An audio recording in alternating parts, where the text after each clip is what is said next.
Inilunsad ngayon ng DSWD ang social media account ng Pantawid Pamilyang Pilipino Program. Layunin nito ang maipaalam sa publiko ang magagandang idinudulot ng nasabing programa sa buhay ng mga mamamayan. Narito ang report ni Haji Kami. Inilunsad ng Department of Social Welfare and Development ang official social media accounts ng Pantawid Pamilyang Pilipino Program. Ito'y upang malaman ng publiko sa pamamagitan ng kwento o istorya ng mga beneficiaries ang pagbabago sa kanilang buhay dulot ng programa. Ayon kay DSWD Secretary Dinky Soliman, paraan ito para makahikayat din ng stakeholders na makatutulong sa pagpapatuloy ng 4Ps. Ang inilunsad na social media accounts ay bahagi ng Kaya Ko ang Pagbabago campaign ng DSWD, simbolo ng pagbabago ng buhay ng maralitang Pilipino dahil sa proyekto ng gobyerno. Sila mismo ang nagdala ng pagbabago at yan ang gusto naming bigyang daan. Yan ang gusto naming palakasin.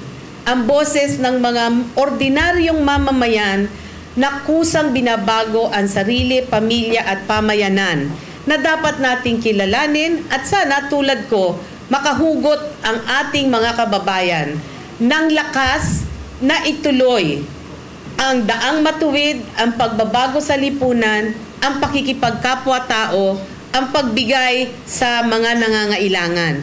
Kahit na mahirap, kahit na binabatikos, kahit na sinasabing hindi totoo yan, ang magpapatotoo na kaya ng mamamayang magbago ay ang mamamayan mismo.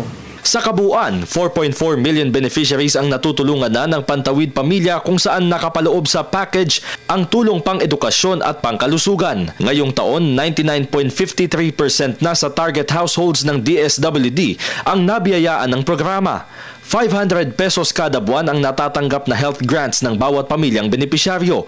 300 pesos kada mag-aaral sa elementarya ang tumatanggap ng education grants, habang 500 pesos naman para sa high school students kada buwan na tatagal sa loob ng 10 buwan.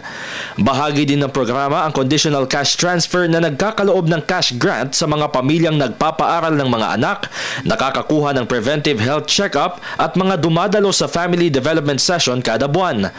Umaasa si Soliman na may babahagi sa pamamagitan ng social media ang kwento ng tagumpay ng 4Ps. At dahil kinikilala ang demokrasya sa bansa, hindi maiiwasang mag-post ng mga negatibong komento o istorya ang mga kritiko. May panawagan si Secretary Soliman sa kanila.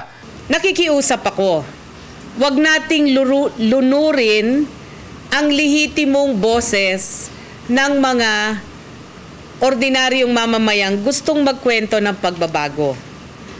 So nakikiusap ako, bigyan daan natin ito.